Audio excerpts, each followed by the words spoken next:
Hey JVC, this is Emily again.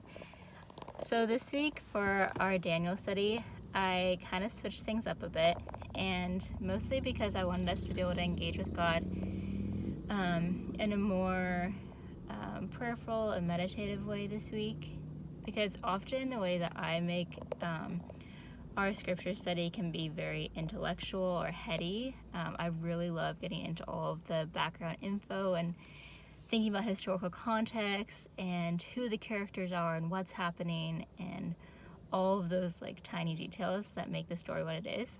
I think those things can really bring to life like what God is doing, but there's also a way that like something can get missed when we focus on just like the intellectual side. So this week, I'm having us practice a spiritual discipline called Lectio divina, which focuses on prayer and contemplation and meditation with the scripture. So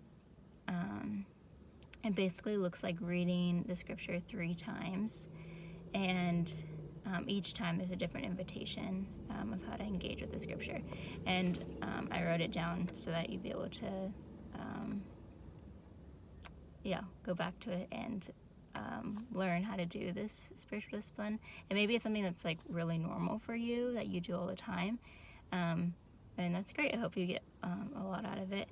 And maybe it's something that's really new, and I hope that you'll just try something new with us, and that'll be good for you and a new way to engage with God. And the scripture we're doing is not the next one. It's not chapter 5. We're actually going back to chapter 2 just to take a break and engage with the scripture that we've been studying in a new way. And I picked a little section out of chapter 2 that we'll get to just sit with God with. So I hope it's good, and I'll be praying that it feels fruitful for your life. I hope you all are well and safe. I'm thinking of you, and praying that you're all healthy and hanging in there even in this hard time. Enjoy Lectio Divina. Goodbye.